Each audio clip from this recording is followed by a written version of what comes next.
Hello and welcome to NSO TV Presents Pick Your Encore. I am Justin Bradford, Website and Social Community Manager for the Nashville Symphony.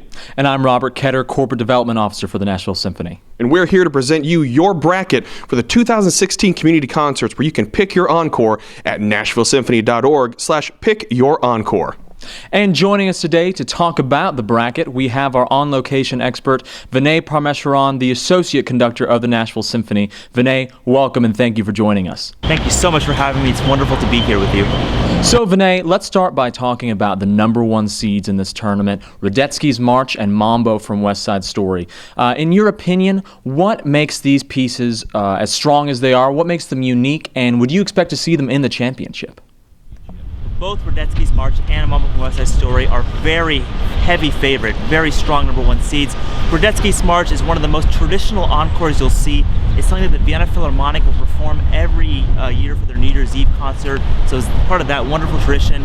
And Mambo from West Side Story is featuring one of the great movements from one of the most beloved American pieces from the 20th century. So pair these together, these are both very strong pieces that should make its way to the championship round.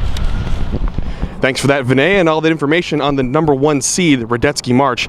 Now looking ahead to upsets, are there any underdogs that you see in this tournament? Where are you expecting to see upsets?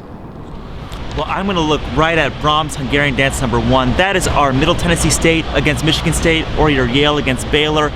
Very, very heavy underdog going up against Mambo from West Side Story, but it is one of my favorite pieces by one of my favorite composers. It's just not as well known, but watch out. This is a wonderful piece that could really surprise a lot of people.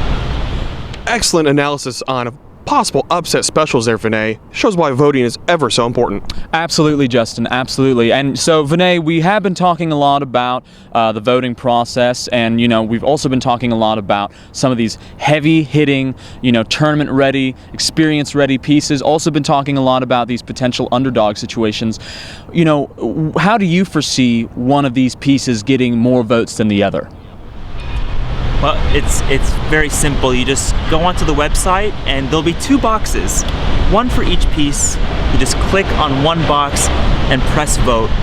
And that's as simple as it gets. I mean, it's a democracy. That's how we function in this country. That's how this bracket's going to function. That's exactly how one piece will get one more vote, or how many more votes than another piece. Good point, Vinay. Good point.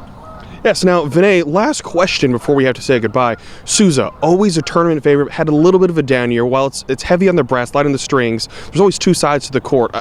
I mean the arrangement. How do you see Sousa faring in this tournament? Well, Sousa might have had a tough season, but it is a veteran team, veteran presence that's been around for decades, so I wouldn't worry about them. They're going to be ripe and ready for this tournament, and I imagine them going very far. Well, thank you again for joining us, Vinay, and thank you for watching. Once again, my name is Robert Ketter, Corporate Development Officer at the Nashville Symphony. And I'm Justin Bradford, Website and Social Community Manager. And be sure to get involved and pick your encore at nashvillesymphony.org/pickyourencore. And we look forward to seeing you this summer at the Community Concert Series.